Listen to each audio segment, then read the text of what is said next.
All right, hello everybody, and welcome to episode 8 of Tank Talk. I'm your host, Relix, or James Star, aka Relix, and with me, of course, is Soviet, or Kirobonder. I totally messed it up. I only had two people to do it right. How's it going, Soviet? It's going good. How are you, Relics? Not bad, not bad. It's just us today. We have Nagatron off on a secret mission, so he is not able to come and join us. But Ninja. good stuff to come. Good stuff to come. So this episode of Tank Talk, Clan Wars goes seasonal with big prizes. Tournament goers battle over who gets to party in Russia.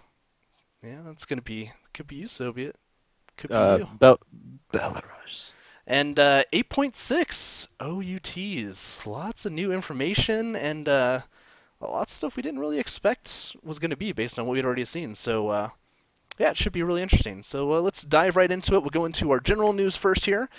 First of all, we have Wargaming.net doing a bunch of portal improvements. They're combining everything so that they'll have warships and warplanes, all that stuff put into one thing. Let me go ahead and bring that up here.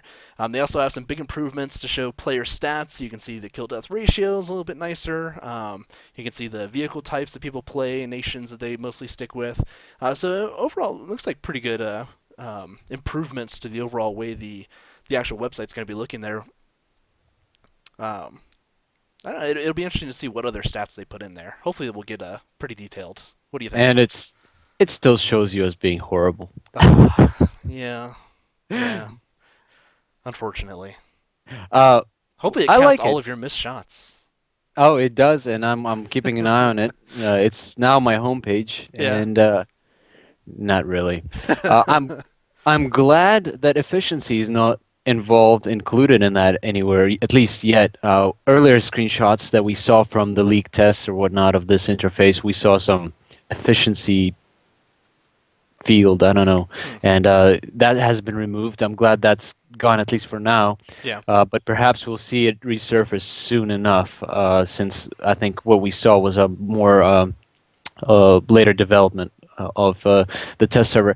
Uh, what worries me about efficiency, introducing efficiency on the actual standard website, is it's gonna become more widespread. Right now, a lot of players, still don't know about all these other ratings, WN7, WN6, Hmm. efficiency, performance rating, all these things, and I like it that way because all that is kind of secondary to what the game should be about. And if all of a sudden we have efficiency chasers, we'll have more cap fast and more, people sticking around the base defending it, which I don't mind if, I'm not the one doing it. But Yeah. capping fast is just so disappointing. You're in the battle, you're winning, and all of a sudden three of your light tanks or something are sitting there capping your base, and the battle's over in like 2 minutes. You just took Just all my XP. yeah, Those well, are it's tanks I it's could have killed. it's not about it's about enjoying the game. If every game is going to be just a cap rush and you're capping out, just looking at that slider going up to 100 and keeping your fingers crossed so you don't get reset, how much fun is that? It's kind Yeah. of sad. Yeah, I didn't know that Wargaming was even looking at putting an efficiency type in there. I really hope they don't. I don't mind efficiency, but I think that should be a player-driven thing. Like Wargaming should be like here's the stats, here's what everybody's doing, and that I'm fine with. That way I can look at that because it's good knowing that information. But they shouldn't have a hand in saying like these are the people that are good, other than like these are the people that are top win rates, or these are the people with top accuracy. Like that stuff is okay, but saying like these are the people that are actually good at this game, I think they should probably avoid going into that. Yeah, exactly. And well, it looks like right now in the portal we do already have the emphasis on kill death ratio, which is not bad, and damage caused, damage received ratio, not bad at all. So if they concentrate on that number of battles, not a big deal. There's players that have 95,000 battles, but there's not much use out of that doesn't really say the story. Victory per battle, that also doesn't that can easily be inflated or deflated. Average experience per battle, that's not a bad actually metric, because that kind of tells you Yeah, um, I mean that could be from how good you're capping, doing. defending, taking damage, all that kind of stuff. Yeah, exactly how good you're doing on an average match. So that in a way is already an efficiency formula. Hmm. I think what Wargaming might be trying to do is trying to get rid of third-party websites crawling their database nonstop because that probably creates a lot of load on the on the web servers. Yeah. Uh, so maybe that's why they're doing it. We'll see. Cool. Other information we saw, there's apparently a new map that's going to come out in 8.6, which is going to be another Asian-themed map. I don't have really a good picture of what the map's going to be. They did have this picture up of what it might be like, so it's looks like more, I don't know, like a colder Asian region than what we've seen so far. I mean, the Yes, the bigger thing I think X is going to be if hopefully they be able to nail down like it being a good map, as opposed to these kind of awkward ones like Dragon Ridge, and the other new one, which the name escapes me right now. Pearl River. Pearl River, yeah, that was it. Yeah, yeah, it is actually going to be a winter map from what I've heard, but we'll see. Yeah, Altrex in chat is saying Tundra, Korea, so that makes sense. yeah. Well, kind of. North Korea, invade North Korea. Uh, But wait, what? hopefully they'll be able to take some of the lessons they've had from these other maps, and maybe we'll get something that's a little bit um, more balanced and more fun to play on than what we've been seeing. So Well, we'll keep an eye out for that. Wargaming, I think, has been experimenting with map design lately. They've been trying to do too much on a map. If they keep it simple, keep the lessons learned from the maps that are popular right now, Hmm. they'll be doing good. If they're trying to do too much eye candy, too much physics involved, like you'll have like rivers, waters, riverbeds, Hmm. sand, regular terrain, and then all of a sudden like Pearl River is just horrendous in that regard. It's It's like all over the you have place. yeah, you have like ridges, everything, trees, bushes, just spread out all over the place. It not you can't really, there's so much you can do on that map. There's so many different ways that you can play that map. It actually becomes a negative, which Yeah. hopefully they learn. And I already heard that they're going to be removing it. So Oh wow, that was fingers. fast. Yeah, yeah. Well, it was rumors, but it's Yeah, not really official source. But I wouldn't be surprised for at least the popularity of it right now. The other big general news we have right now is we do have the interactive special going on. Let me go ahead and kick over to that. So this is the one where they did all the voting on what tanks are going to be. So we have the T29, and basically all the branch going up to it are going to be super discounted, and then they get 1.5 times experience. So if you are working through those trees, this is your time to do it, starting on the 22nd, going through the 29th. I actually really like this idea of being able to vote in specific tanks and trees that people want to get bonuses through. I think that's kind of neat on top of everything else. Gives a little bit more community interaction, I guess. I like that aspect of it. at the same time, we'll most likely see lower tiers now, just based on what's going on. We see medium tank companies played more often than champion companies, right? So Yeah. we'll probably be seeing a lot more like tier 5, tier 6, tier 7 bonuses, because I think that's right there in the bell curve. Yes, it is. We'll be talking about that. Yeah, lots of bell curves coming up here. Yeah. Let's go ahead and jump on to the big Clan Wars news. I know your favorite topic. We obviously won't be talking about how big effects on Clan Wars and everything, but it is at least an interesting thing that's going on. So let me go ahead and jump that over to that.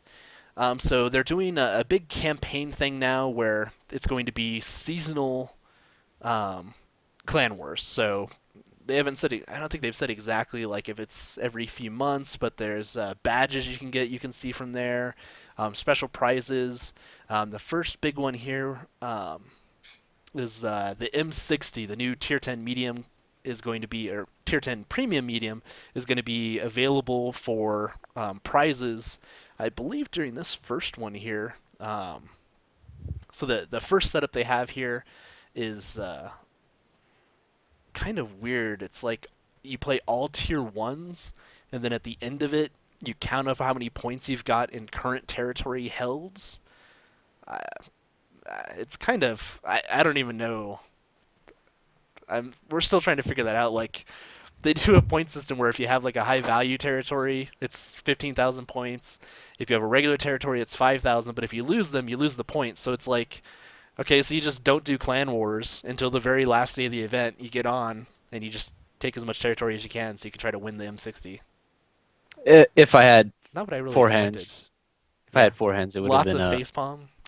quadruple facepalm. Yeah, this is one instance where I am facepalming along with you. So So I like that they're doing more stuff within game for Clan Wars because that is kind of in game to the masses when it gets from down to it eventually.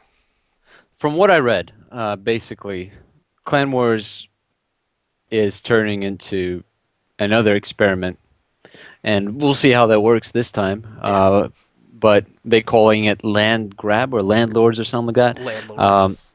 Landlords, right? So the map gets reset way back to how it was for the very first day it was released. Every territory can be grabbed up, and tier ones and all that stuff.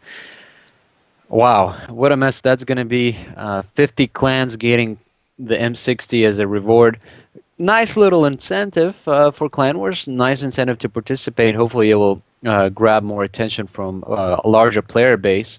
But at the same time, 50 clans, I think, is a little bit too much for North America. Wouldn't you agree?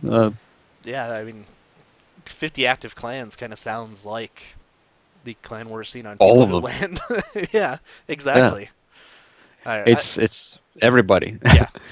And what I'm kind of um, interested, like, it makes a little bit more sense in like the European and Russian areas where there's a lot more clans. But have you heard anything at all from like the Russians or anything? I mean, there's so many of them. I don't know if they'd really like their entire map just being wiped and then well, starting. from what I read, Russia is losing North America. That region is going to be disabled, and South Africa. So they'll have just how we had. Well, I think They'll also they'll have have Russia. yeah, they'll have Russia, they'll have Europe, and they'll have North Africa, which is still quite a downgrade for what they have right now on the map. Hmm. Uh, it is gonna nerf a little bit their gold farming. In Russia, selling gold is a bit widespread. It is an issue for wargaming. Really? The Yeah, they're aware of it. They know how it all works. At least I hope so, because if I know about it, then it shouldn't be that much of a secret. Yeah. Um, so we'll see how it affects, how it will develop. I think it's it's not gonna go well, Yeah. but Clan Wars, Yay, tournaments. yay, yeah, tournaments. That's where it's at. All Are right, we let's switching to tournaments? yeah, we're gonna switch to Yes. tournaments now. We'll get off Clan Wars. You can Hey, Clan Wars, nice fancy medals that 5,000 people will have. yeah, exactly. So tournaments. The first one I want to talk about is there's the Memorial Day weekend tournament that's coming up. Let's kick it over to that, which they're going to do a similar kind of setup where they have the multiple tiers that are all scheduled at the same time. So you can only sign up for one, and then the prizes. If I'm not mistaken, you're going to be put into a pool of probably like 6 to 10 people, and then winning that specific pool gets you 2,000. So there's a lot of teams that are going to have a high potential of being able to win gold out of these. So if it's something you're interested in, just getting gold, they have, as you can see, the schedule here. It's really fast over just like 2 days, I believe. So The entire expect to be, weekend, pretty much. Yeah. yeah, I expect to be playing quite a bit really fast. I'm not sure if it's really worth that low amount of gold. Like any of the other tiers are 2,000 for first, and the tier 10 one is 4,000. I mean, over that many games, what is that? Over 9 rounds, 4,000 gold. I almost think that I spend 4,000 gold in 9 rounds. Or So it's close to kind that of in credits. yeah. So, I think they could do a little bit of a boost in what they're giving out for gold for some of these. Yeah, yeah. I mean, well, I think they're trying to draw more people. There'll be a lot more and people participating, and I think the depth of prizes, the places that actually get gold is pretty big, large, isn't it? It's not just first through Yeah, third. yeah, because you're looking at a So pool like several pools of 9. So if there's a yeah, thousand people that sign up, then that's a that's lot of a lot of gold. pools and a lot of gold. So yeah, I guess that's true. There's a lot more potential for just about anybody to end up getting gold out of it. Yeah, this is more, I guess, more meant as a just a little taste of what tournaments can be, especially with Clan Wars. I think going down, right? It's should be well, being I less think it is pretty important soon. right now. Yeah, until like June People will, something. Yeah, yeah, hopefully more people will notice it, participate in it, like it, and start forming teams for some of the bigger tournaments that do have bigger prize pools. yeah. Let's jump over to the big tournament that we are both very excited about, which I actually don't have up here. Oh my God. Wow, what did I do? So we'll just talk about it. Um, Actually, I could just back up. This is how prepared I am on a regular basis. It's amazing. All right, here we go. So we have the World of Tanks 15th anniversary celebration tournaments. It's going to be following the 742 format, so our usual professional format. Um, let's scroll down here. They're doing it over 4 days. I believe this is all next week, if I'm not mistaken. Yeah, starting on the 27th. So it's not going to conflict with NVIDIA or anything because NVIDIA is off on Monday, so I don't need to worry about that. And then on Thursday is just the finals of this tournament. So really only two teams are going to be affected by this at all, which obviously they can reschedule or something to fit around their NVIDIA. At least that's what I've been told by, I believe Oscar was telling me that, Captain Judo. Hmm. So the big thing about this one is so it's a lightning fast tournaments, and the prize, as you can see here, they give out some gold, but the big thing is first place gets a paid trip for 7 of the players to Wargaming's 15th anniversary party in Minsk. Um, wow, I mean that's pretty awesome. Yeah, 15th year anniversary, and I did verify with my sources that supposedly it's not replacing Euro Steel either. So Really? yeah, we'll see. I mean, Euro Steel hasn't been confirmed. We don't know much about it, but it has been an annual tournament and it has been pretty Mm-hmm. big. Hopefully that will happen as well. But right now, 15th year anniversary in Minsk at the headquarters of Wargaming. I'm sure that's going to be a blast to see how the game is developed, to meet and greet all the developers, have, a chat with them, see what's coming our way in the future. I'm sure we'll see some um, good interviews and whatnot coming out of that. So, Oh yeah. really exciting tournament. Fulcrum Gaming is participating in it. We'll see how we do. Hopefully we'll do well. The big thing about it, I think, from a player's perspective, I mean, usually when you get these trips, it's you're going to participate in the finals or a further tournament. I mean, this is like specifically to go there and talk with the developers and party, I guess, with everybody. But it seems like a very unique opportunity to like actually meet with everybody and spend time talking about the game rather than just playing it out in a tournament and all the stress of trying to win. So Yeah, I'm really looking forward to this tournament playing out, and I'm sure we'll do our best to try to place that. So we will. yeah, yeah. So we'll move on to our next tournament topic, which is the major leagues, and we'll talk a little bit about the minor leagues as well.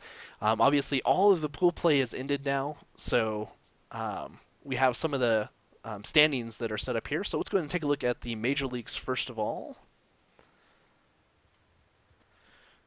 So, after the battles this weekend, these are the final standings. So we have ourselves, Fulcrum Gaming, in first place with 12 wins, 36 actual battles won, and 3 lost. Simp following right behind us with just 5 losses. Mott 4 in third place with 31 battles won, 8 losses, with a, what is that, 10 and 2. Turtle Police, we actually have like a 3-way tie almost here. Turtle Police at 10 and 2, and Pub Stars at 10 and 2 as well. So Turtle Police with 32 overall wins, 10 lost, and Pub Stars with 32 wins, 11 losses. So really close there between all of these top 5 teams. And then obviously we're going into the actual playoffs here. Just go down to the bottom.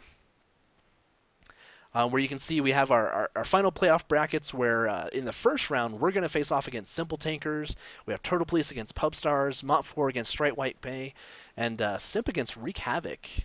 Um, I really wish every single one of these battles was recorded in some way because this is going to be like probably the best playoffs that we've had in I think any series of tournaments. I mean that's a lot of really big teams.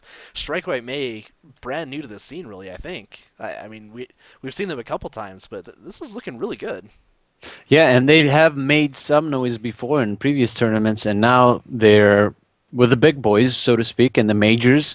Uh, I think all teams very well deserved. Some of the teams, unfortunately, I think started off the season with a few losses piling up, Hmm. perhaps prioritizing clan wars or something else over the tournament, Yeah. which is, I mean, it's understandable at this point, but at the same time, no tournament comes close to the prize that we're getting, even if it's just gold.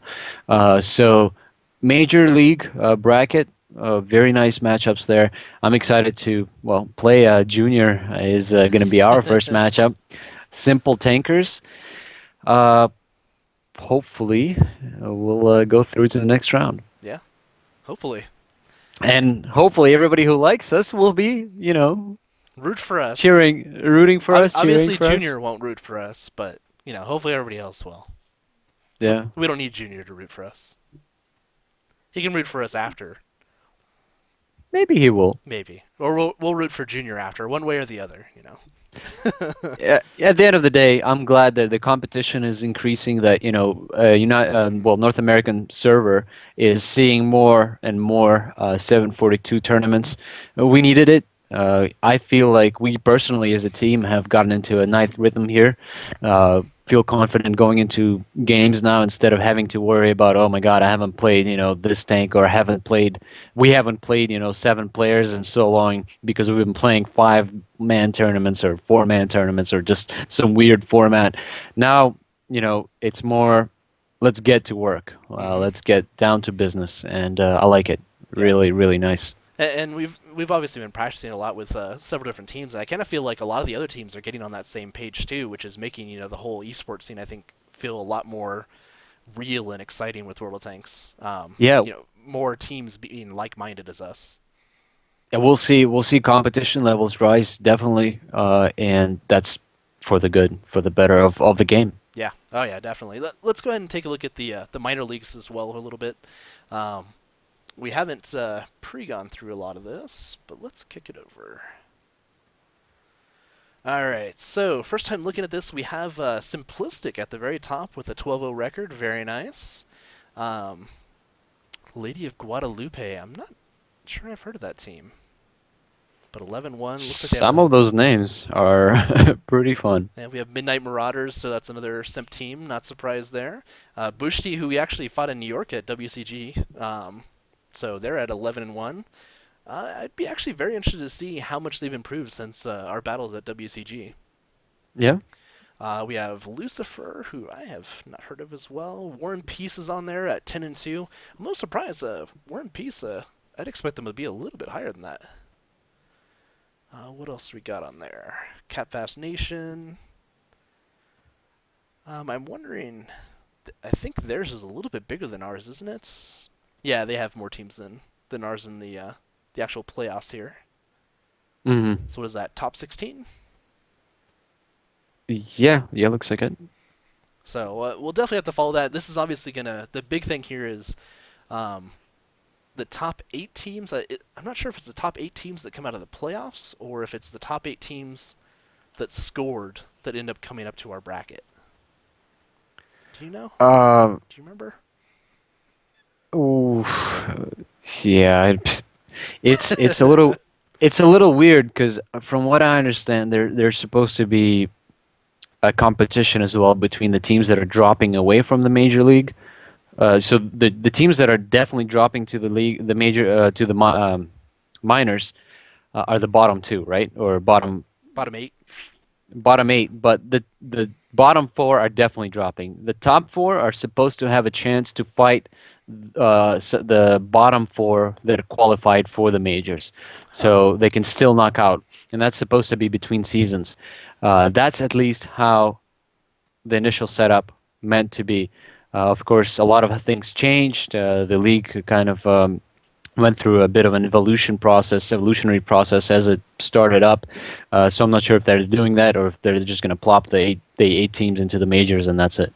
Yeah, I'll have to. I'll get with Oscar and Caleb and question exactly how that movement's going to happen because that's going to be happening pretty quick here. I imagine the next season will end up happening in the next month or so. I would guess they're probably going to have these pretty close to back to back. I would assume. Yeah. So yeah, lots of playoff stuff. I'm pretty sure all of them are played, even for them on Friday, Saturday. Is it just Friday and Saturday they're both running on? I think it Yes. is. Yeah, we'll have the quarterfinals and semifinals back to back Friday and Saturday, at least for the majors. And then the finals happen on the Saturday Yeah, next June 1st. June 1st. So that day is going to be quite intense Yeah, on the battlefield. and the maps we're looking at it are Himmelsdorf for the quarterfinals and semifinals, and then Ruenberg for the actual finals. What do you think of that map lineup for kind of ending the entire season out? I like Himmelsdorf a lot. Ruenberg is it's a good map, definitely. Perhaps I don't know, Ensk or something else would have been better though for the finals. Yeah, Runeberg, I think they should have used three maps for rotation. I would agree with that. Have a little bit more variety to the actual playoffs than Yeah, just city map, city map. right. And it doesn't necessarily have to be city map wide open map like steps, but it can be a mixed map. Ensk, Runeberg is a mixed map in a way. So Mm-hmm. those two, but we have back to back Himmelsdorf and then right into Runeberg. Uh, we'll be ready for it. Oh yeah. All right, well, let's go ahead and get off of all of our talk about tournaments and all that. Everybody is very excited about that. I'm wearing my Fulcrum jersey today to celebrate our placement in the majors. And let's go ahead and jump into our discussion topics for the day, which is the 8.6 tank updates, which we've been getting a lot more information from everybody. A little bit more clarity on exactly what's going on, including some of the clarity on how it affects artillery, which I'll talk a little bit after Soviet goes through explaining some of this. So let's go ahead and start out with yeah, it's all on you. It's all on you.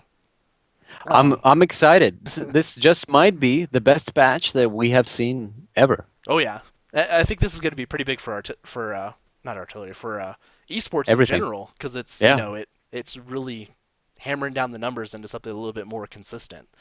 So let's go ahead and bring up here. First of all, let's take a look at accuracy. I'm going to bring up your lovely diagrams that you've created here.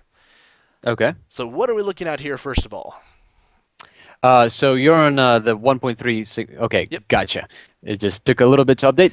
So, uh, what World of Tanks has been using is the standard deviation, the also known as bell curve or the Gaussian curve or the Gaussian formula function, and well, colloquially known as the bell curve.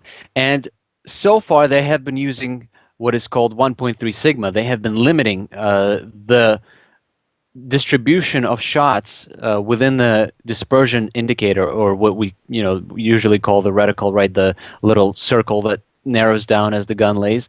They have been limiting it, and they've been limiting it by 1.3 sigma. What does that mean? It means that 80.64% of the time, the calculated shot would be within that dispersion indicator. 19.36% of the time, it would be outside the circle. However, since you can't model that in the game, you can't just shoot randomly out into the entire space, the frontal hemisphere of the gun, right? 19.36% of the time, they would limit it to the outside, to the right, the extreme edge of the circle, 19.36% of the time. Now, they're going to change it to limiting it only to Sigma 2.0, which means that 95.45% of the time, it is going to be within the dispersion indicator. Now, where exactly is it going to be? That differs. The closer you get to the center, the less likely the percentages drop off. Just to give you an idea, if we're to take the current reticle and we would take 10%, make a circle just inside of it, that's 10% of its actual radius or size, it would be right in the middle. That would be the chance of you hitting the middle, 10%. And it, of course, piles up as a donut, layers on from there on out. So 10% of the time, you will be hitting right dead in the middle. Of course, that depends on a lot of factors as well. The accuracy of the gun, right? And the a distance. Remember that accuracy of the gun right now in the game is modeled or stated for 100 meters, and the further you go away, it's a linear progression from there on out. If you could, right quick on the side there, you can see a picture by Sinful here from our forums. He did a nice little graph, edited a little graph there, so you can see that the distribution of shots will be 19.4% is what we had before. 19.4% hitting to the extreme. That means they would be hitting right on the outside, on the edge of the circle. While in the 8.6, it will be 4.6% of the time. Now, if you could switch to the next slide, please, Relics. Oh, you got it. Okay, so here we're looking at the frontal hemisphere shot of the Panzer 1C Jackie Ruder being a good mate and going into the training room today with me. And this is kind of how it looks in game. Just to give you an idea, I think this is a better representation of what this really means. So in 8.5, 80.64% of the time, you would hit within that green circle, which is your dispersion indicator. Now, 19.36% of the time, it would calculate outside of that. But once again, it's not does not mean that it actually goes outside. It just goes to the edge of that circle. In 8.6, we're looking at 95.45% and 4.55% on the outside. If you could switch to the next one, please. Done. So from the side, again, same picture, just perhaps a better representation, since now you'll see the broad side of a tank, and you'll see how much accuracy really improves. What does this all mean to us? What does this really mean to the gameplay? Well, first of all, less randomization, less RNG with accuracy, and we'll actually get to damage here in a second. But accuracy, you're still going to have to, you can't just shoot without waiting for your gun to lay. Why? Because still, you have 5% of the time it's going to calculate on the extremes. And if your extremes are large, that means that it's going away from the target. Also, remember that with range factored in at 100 meters, that's your accuracy. At 200 meters, it doubles. So if your accuracy, let's say, is a good example in Wikipedia for World of Tanks, is 0.32 versus 0.64 at 200 meters, and so on. So it doubles pretty much. It's a linear progression the further away you're from the target.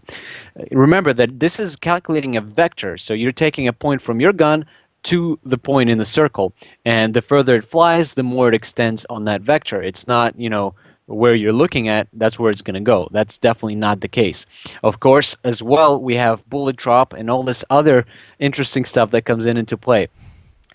But overall, less randomization, better aiming for most of the tanks, except for Arty. And Relics, why don't you talk about Arty a little bit? Looking at how the artillery affects, obviously we talked a little bit about this last week, where the numbers for the accuracy on artillery just nearly doubled essentially from what we were seeing before, going from 0.45 to zero point 0.9, which is a really big deal. But when you start taking into account this change in the sigma there, it's more so that they're doubling the reticle, but it's becoming more essentially taking the accuracy bonus and spreading it out over that. So instead of those 20% of shells that would normally land on the outside of the edge, they're basically taking that 20% and just spreading it out over a larger area. So really, you're not going to see any change in accuracy other than those shells that would go normally errant towards the edge might possibly go a little bit further out. But overall, it kind of looks like it's going to be a little bit more accurate hitting towards the center of the reticle. So when we actually get 8.6 tests, it'll be interesting to see how it actually affects your aiming and such, having such a larger reticle, and really being able to see the shells actually fall. I believe you were also talking about they have some increases in shell time, which will be one other thing you have to factor into it. Right. Yeah. So the accuracy of artillery will remain virtually the same, unchanged, with all these changes. However, what they're making it, what they're doing is they're going to make playing arty a little bit more skillful by having a longer flight time and, of course, longer reload time. So every shot is going to count a little bit more, and every shot is going to be a lot more difficult to make because you have to factor in flight times. Overall, it's a 10-15% increase to flight times of the projectile. But some shorter barreled guns will even see an increase of up to 150% of the time. That's 1.5 times more than what it is already. And it's pretty logical, right? Shorter barrel mortars are usually higher, they travel higher and they don't have as much velocity. They don't have that much muzzle velocity as they're coming out of that gun. So very interesting changes. Perhaps this is going to nerf smaller arty, because most of them are mortars rather than actually pinpoint artillery. Yeah. We shall see. Of course, one thing also to mention, and we've mentioned it before as well, is that arty is going to be now tier 10. Now, what does that mean? They are actually going to take tier 8 arty, make it tier 10, but it's going to be rebalanced to right around 7.5. From what the developers have said, it's not going to be exactly the same. It's not going to be 8.0. It's going to be right between level 7 arty and level 8 arty, but at tier 10. Right. That's how it's going to be.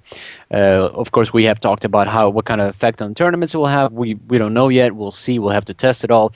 But Relics is going to have a harder time. Relics is going Yeah. to have to actually use Step two it up. hands now Step it up. to play the game. I was just thinking of something too. When we were doing test 8.5, and you remember playing the Sexton, Yes. and they didn't bring it Oh in. yeah. I wonder if that's because they already had like the pre-buff changes, and that's why like when we shot, it took like 10 seconds to land on a target. Perhaps, and Huh. if that's going to be the case, imagine the skill. Well, you're going to have to Well, sweat a little bit. that'll end up being imagine the luck because with moving fast tanks, that's going to be pretty hard. It'll be interesting to see how that actually plays out, and actually that could play a lot to team skill because you guys tracking targets is going to be like high Vital. priority for me to be able to do anything. Yep, So yeah, definitely. let's go ahead and move on to damage, which we also have some lovely pictures for. You want me to go Yeah, ahead? yeah. Go ahead. I'll talk about this. So not only does changing sigma from 1.3 to 2.0 affect accuracy, but it also affects the dispersion of your gun or your projectile damage. In this case, we're looking at a shell from an IS-3. It ranges from 293 to 488 on the extremes. And right now in 8.5, your average or your rolls are calculated in this fashion. 80.64% of the time is going to fall within those values, while 19.36% of the time it's going to fall to the extremes. Now, it's not summarized. It's actually 19.36, once. So only 19.36% of the time it's going to fall to one of the extremes, not both. Um, but what does that mean? That we're going to see less absolute low rolls and less absolute high rolls. It's going to be more closer to the average. In this case, 390.5 for the IS-3 shell. If you could go to 8.6, please. Yep, changing it now. So here's the updated curve, and as you can see, 95.45% of the time, the damage is actually going to be average. It's going to be right there. You're going to have a lot more predictable damage output for all your tanks. And this is huge. We have seen, so many times in tournaments, in competitive play, you get a absolute horrendous low roll, and that tank with 15 hit points is going to, run away, get safe, reload, and all of a sudden come in while he should have been already dead. So average rolls are going to be much more common. They're going to be much more predictable. So this is kind of a nerf to the RNG that we have always been kind of hating on, and it looks like Wargaming is listening to us. I'm really excited about this change, and this is why this patch might just be the best patch that we have seen in a long time in World of Tanks. Okay. Oh, oh, you're done. Oh, Oh, my bad. okay. Yeah, so All right. yeah, very exciting changes. Looking forward to the effects we're going to see on esports, like you said. So Relix was practicing his arty play there. yeah, just the click. Yeah, it's good stuff. So I think that's everything we have right now. Actually, we do have some of the camouflage changes, which we're still kind of deciphering what all those camouflage changes are going to mean. Yeah, Let me kick that over to a website that I've been going to quite a bit. And if you don't know about it, it's For the Records. It's ftr-watt.blogspot.com. They did European super testers give a lot of the information on here. And we had some conversation with one of the head super testers, I believe this is. Let me get back to where one of the he. developer designers, game designers. Yeah. And so he talks a little bit about the vehicle camo changes that they have going on, and so it looks like they're changing the formulas entirely. So it's more so like specific categories of vehicles get a set bonus from different things. So instead of like camo net being 25%, it'll be like a specific value that it gives that tank, which will Yeah. be, if I'm not mistaken, it'll be better for larger tanks. Um, Yes. and then they're also talking about doing things where bush mechanics are going to be changed quite a bit. So it's going to be essentially the values are going to be halved, so you'll need twice as many bushes to be able to get the same effect, which means that, and I like the way they put this right here. It is also worth noting that the engagement distance will increase by about 15 to 20%. That means you're going to be able to spot people that fire a little bit further away because of these changes in camo. And I think that's a really good change, especially for the esports scene when you think about it, because we have a lot of maps where people are camping in the forest or such, and that's going to start to dig that out because I mean they're in the forest and they fire once, and now everybody on the map can see them, and that's going to leave them open to artillery or other tanks that are placed around the map. So I think those camo changes are going to be very healthy for the movement and the visibility of esports. So it's a little bit more action based. And this is another big change. There's a few others that we haven't mentioned yet, but let's quickly. I want to add about the camouflage. So, Go for it. 15 to 15 to 20% increase in average gunfights. You're going to see. This is huge for sniper tanks, right? German tanks will see a little bit more use now. They'll actually make sense to bring in some, in some instances. Uh, less brawling, less shorter engagements. The bushes, not only do they have to be twice the amount, the two bushes versus four bushes, but they have to be thick bushes. They're actually not just tiny little bits of a bush sticking out somewhere that you can use right now. Mm-hmm. It's actually going to have to be thick bushes that cover you completely. That that actually, I guess now each bush is going to have its own camo value or some camo factor that's going to factor it all in. This is a big change. Big tanks, less, once again, camo is going to become less important for them. I'm actually going to be dropping my camo skills now from that because since you're getting spotted 15-20% more from further away now, and of course, bigger tanks need four bushes. That's very rare that you're going to be in that situation. That's pretty much gone. Also, they're removing the little cheat. Well, not a cheat, but uh, a know-how. Right now, if you're playing in the game 8.5, some of you might know, some of you might not know. If you're in the bush and it's transparent, you can see through it. That means that the moment you fire, that bush becomes non-existent for the camo system. So what you would do is you would back up just enough until that bush becomes opaque, not see-through, and when you fire, that bush is still active. That's no longer going to be the case. They're removing that entire mechanic out of the game. It's not going to be telling you, oh, this bush is active or this bush is not active anymore. Great change in my opinion. Other things that we also forgot about the damage is normalization is going to be nerfed a little bit. And we talked about it before. We actually had a bit of a debate, I think, in episode 4 or 5 of Tank Talk. Instead of 5 degrees now, it's going to be closer to 2 degrees of normalization for AP and APCR shells. And heat, of course, is going to see quite a few nerfs.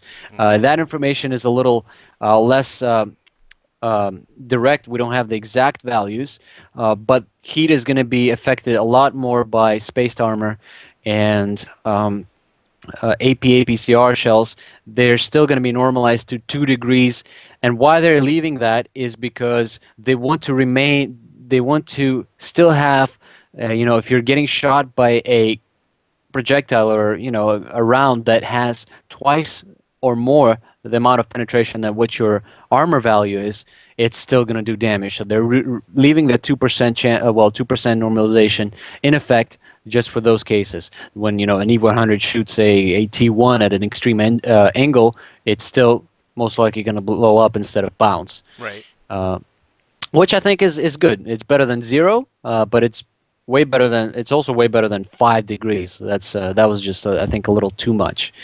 Um, Yeah, kind of on that topic, can you think of any tanks that the heat changes are really going to affect for esports? Is there stuff like the Tiger, or do any of them have big spaced armor that they like not having the heat shells from a T69 or something hitting you?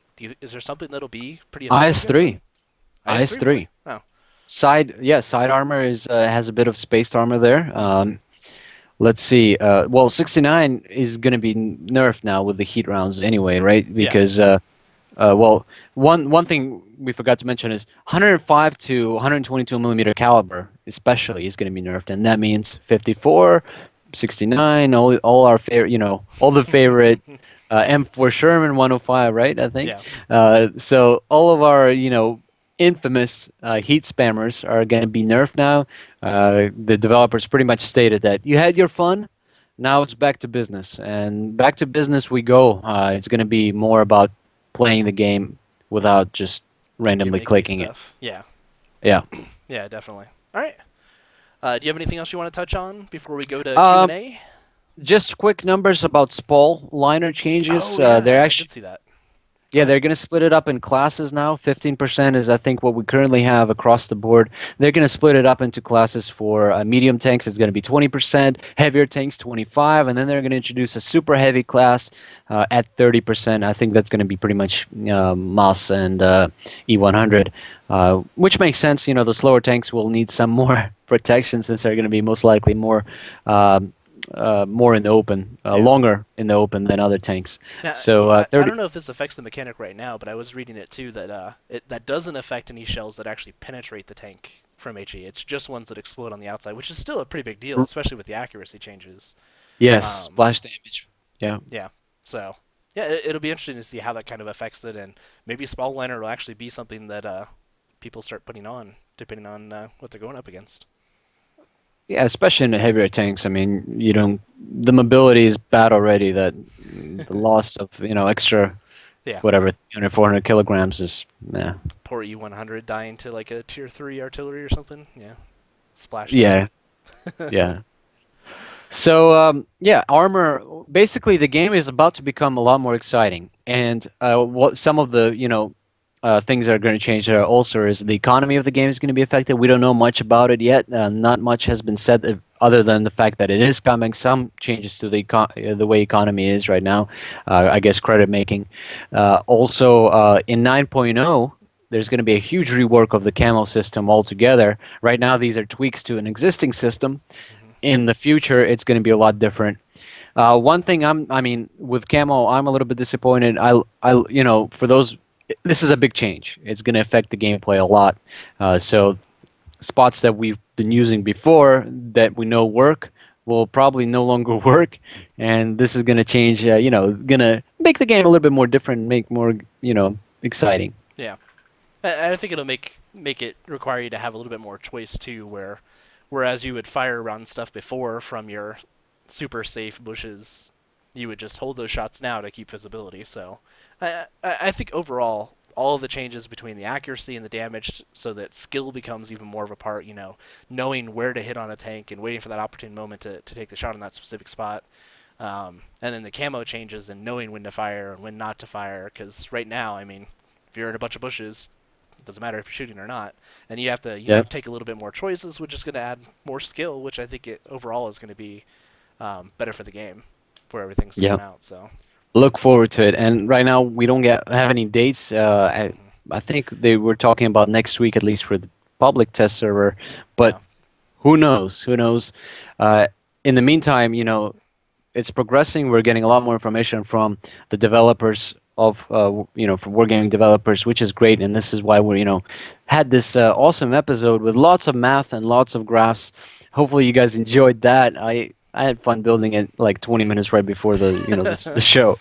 But I had fun listening to you trying to build everything right before the show. So oh, thanks, yeah. Relix. I'm this is huge. One of the best batches yet. Oh yeah, definitely. All right, let's go ahead and we'll end all of our discussion stuff there. We'll go ahead and kick it over to Q&A and finish up the night. So we have about 10 minutes. We'll go ahead and leave that for Q&A. Let's jump into it. Does Jackie have questions for me? Has he been holding them anywhere? Jackie? We shall see. He hasn't sent me a message yet. I think he's not doing his job. So Oh, he said nope. What? nope. That guy. We'll have to He's terrible. re- we'll have to review his resume. Noctron has a great question. Would you rather fight one horse-sized duck or 100 duck-sized horses?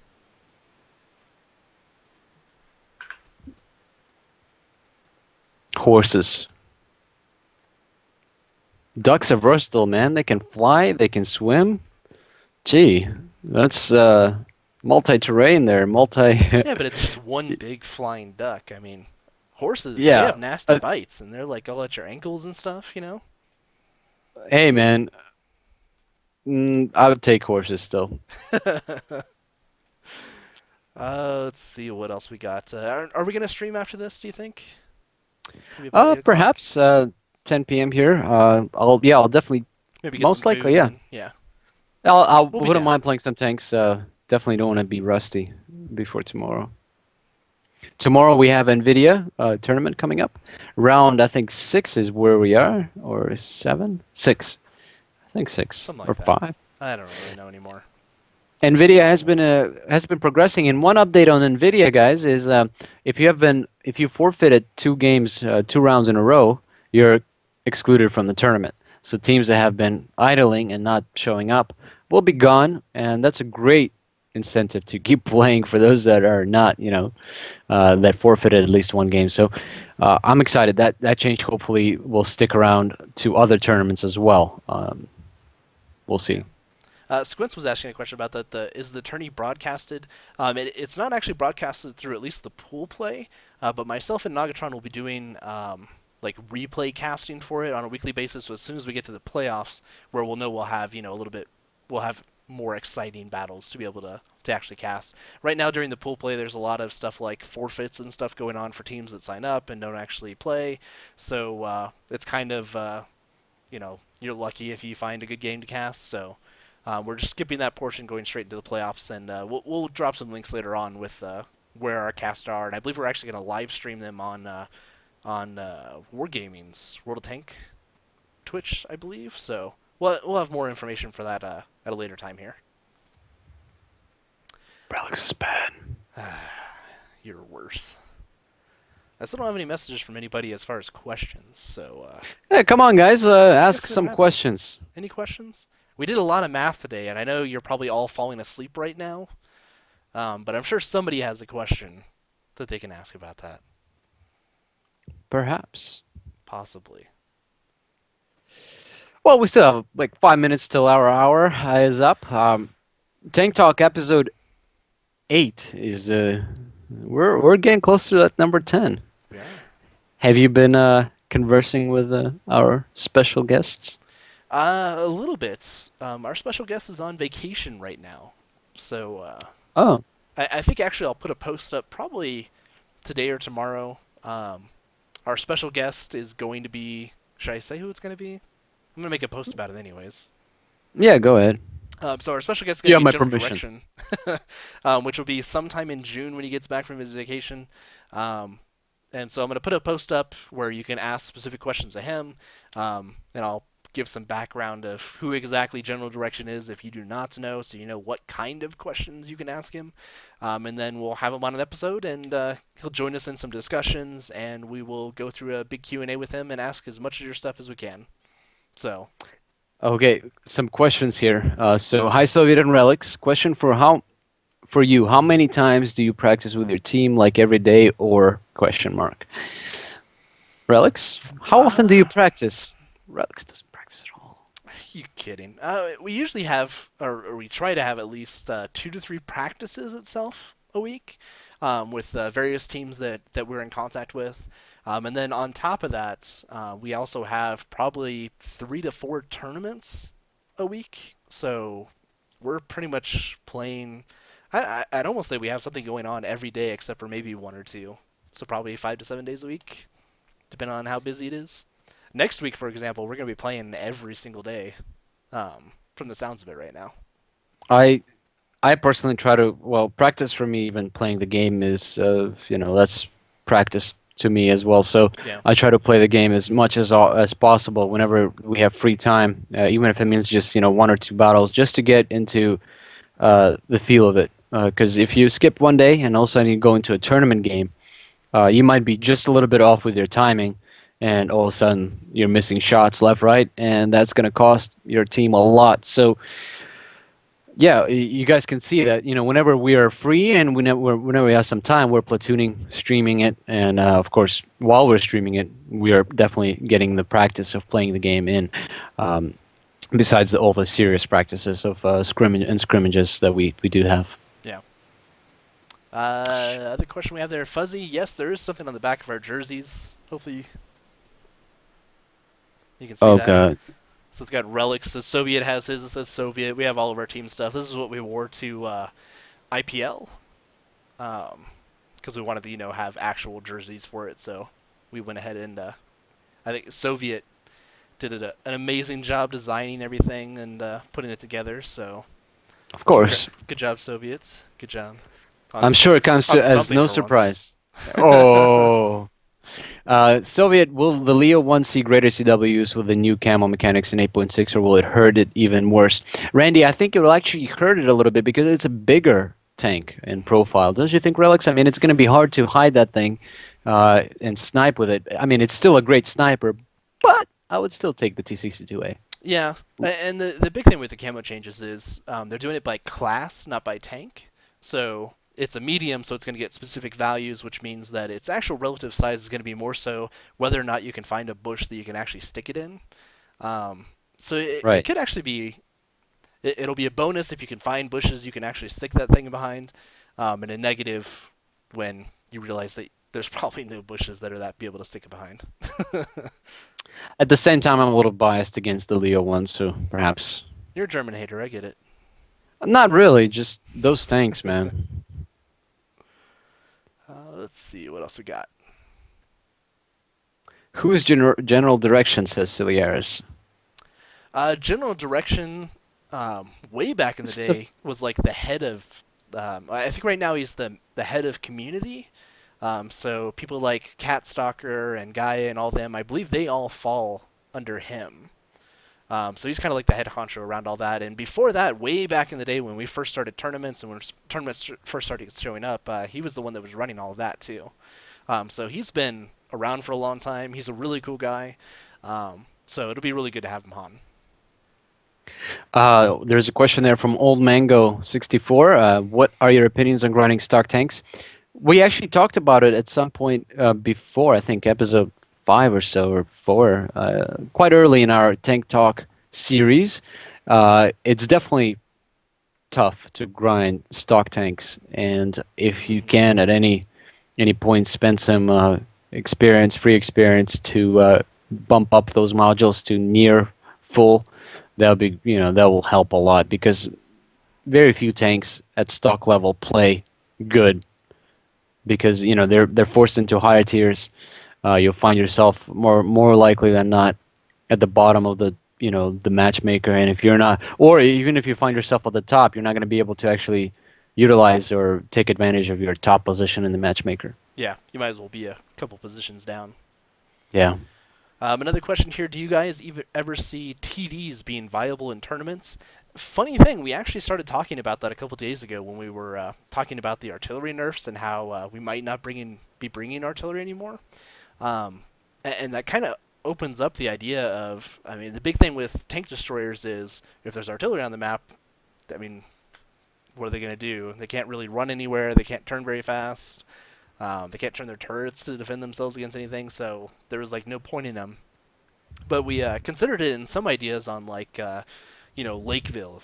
you can put him as a defensive tank for some areas and controlling lines. But in reality, I really don't see any top level teams bringing a tank destroyer over any other tank. I mean, some of the stuff like ISU 152, oh yeah, I can get that one big bang, but two shots from the pair of IS3s that are rushing it, it's not going to last all that long.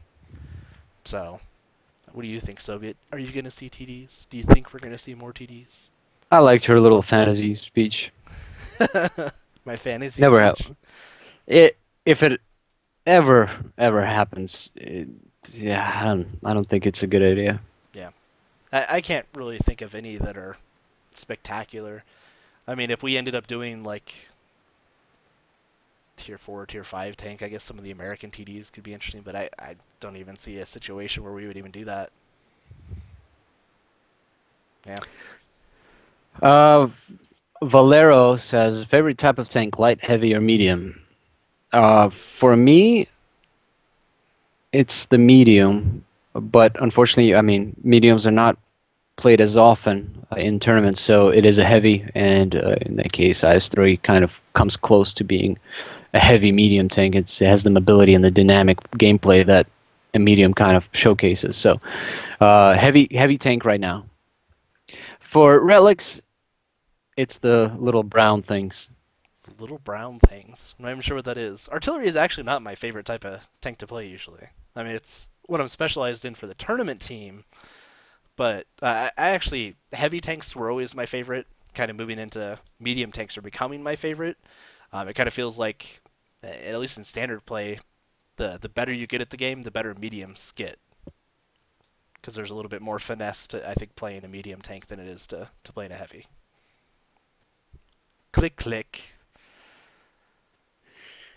Okay, any more questions, guys? Coke or Pepsi? Neither. Coke. Ew.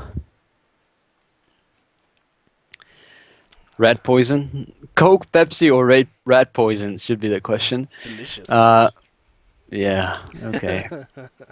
How do you feel about the streaming scene? Kind of sad, at least in North America right now.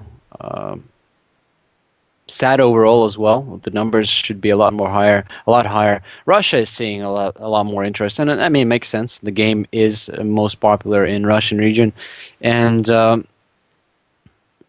Twitch, I think, is a little bit biased against World of Tanks. It's really sad to see World of Tanks not even, close to being on the top. And when you even list the game by games, you don't get World of Tanks anywhere close. I'm not sure how that business model works. Do game developers have to like pay them, or what they're basing that off of? But I bet they games can like pay to get it up there. it's But it's just sad to see like games that are just completely awful being higher than Smite or some I saw Smite being higher than, and they had less viewers too. yeah. It was ridiculous. It was like, what are you guys doing? So I hope, hopefully, I mean, we are of course doing it. Fulcrum Gaming is trying to keep the scene alive, or at least start it up here in North America. I know Simp Gaming has been doing a pretty good job as well. Junior has been streaming a lot, so Yeah. it's starting. It's on the right vector at least. It's getting a little bit more popular. It needs to keep going. The standards need to be set higher and higher, and hopefully, it's going to keep improving. Yeah, and I think what really needs to happen to jump into this as well is wargaming. Helping out a lot of these streamers, and you see stuff like, and I'm going to say some game names that try not to cringe. You have games like Dota and League of Legends that like really promote the heck out of people that stream. I mean, you can go to their main website and you can find all number of people that are streaming currently, and that's the kind of thing that I'd love to see on Wargaming's website to start promoting these people that are actively playing their game and showing it off and talking about it. Um, so we've talked to them quite a few times about it, and hopefully they'll start Yeah, taking some of that. that is, I would say right now, if we're, rarely do I personally, or rarely do we actually criticize wargaming as much as this aspect. The publicity Hmm. of wargaming is a little bit questionable. Did you hear that there was an And Alienware tournament a couple weeks ago? really, Yeah, there was an Alienware tournament. There was a finals and everything, and I think they in did some tanks, not videos about it. Yeah, it was on tanks. Whoa, I thought it was Farm Simulator or something. Might as well Gee, be. that's awesome. Yeah, Yeah, I yeah. didn't hear about it, so I guess I'll have to check it out. I'll Google it right after this. So Perhaps Google will know about it. yeah, the Google might have it. Maybe. Uh, yeah, about the game that they didn't develop, but they'll know about it. Yeah, Man. Guys, do you guys think 8.6 will bring changes that separate good players from bad even more so than now? In other words, will it be harder or easier to carry? Randy, great question. Will 8.6 will bring changes? I think right now it's working pretty well. Even, right now carrying a team is tough. It's really tough, especially playing solo. Very hard to do. It's good. You'll have an impact, and if a lot of players are having an impact, your team will win. If a lot of players are just throwing them away, that's you know. One thing that we'll see in 8.6 is there's going to be a shock period where the changes that are going to be introduced are going to throw a lot of players that have been used to a certain way of playing off their center of rotation, whatever you want to axis. Uh, so they'll have to adjust, and we'll see gameplay degrade a little bit over time. I think this is actually going to improve things in general because it's going to make mechanics a little bit more clearer. Where you aim is where you shoot. Your average roll is how much you're going to do. Your bushes will do less camo. You're going to have a lot less metagame with camo. So the game is becoming more open. The game mechanics you're not going to need to study trigonometry functions to really understand how your damage does. You're not going to have to worry about your shots going off into nowhere. Uh, because you didn't know what Sigma 1.3 means versus Sigma 2.0. So overall, great changes are coming. In my opinion, it's going to make the game uh, more competitive. I don't know about making it more carryable, because I guess in a way, making it more carryable that means that the opposing team will have to be worse, which hopefully is not going to be the case.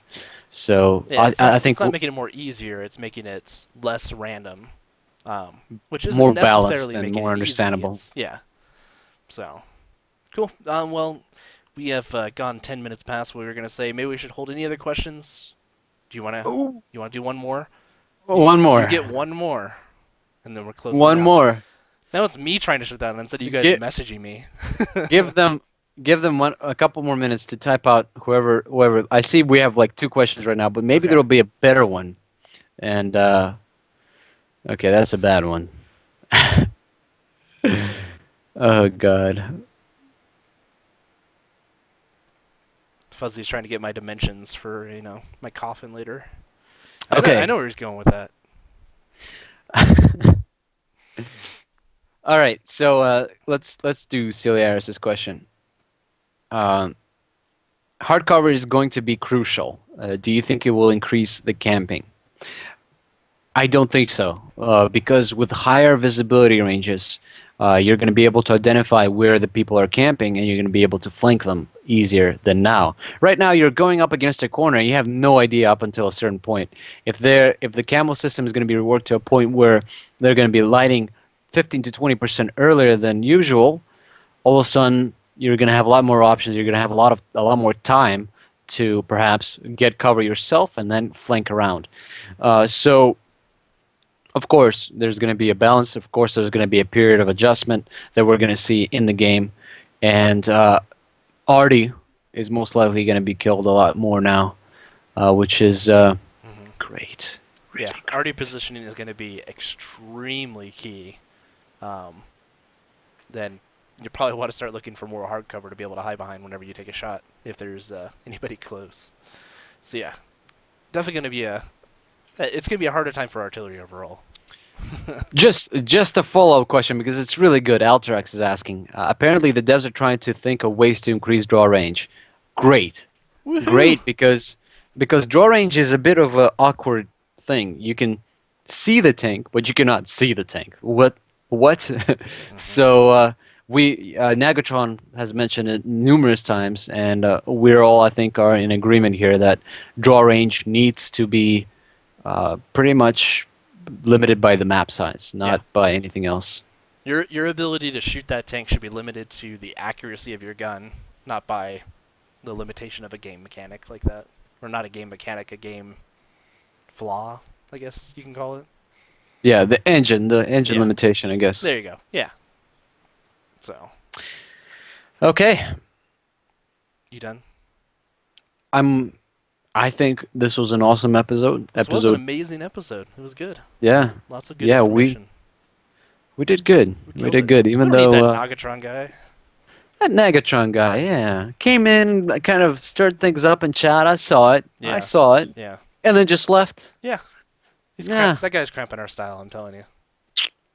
we'll have to do something about that. All right, well, let's go ahead and end this up for episode 8. Thanks very much, Soviet, for joining me like usual. Of course. It's good having Yeah, you. I hope you liked my little mathematics Yeah. quiz, and you'll be quizzed in the next one. Oh, boy. I'll fail that quiz. Um, and so once again, we have Soviets and Relics signing off. We'll see you guys in episode 9. I think we're going to try and do some battles here in a little bit. So, yeah, have a good one, guys. Bye bye.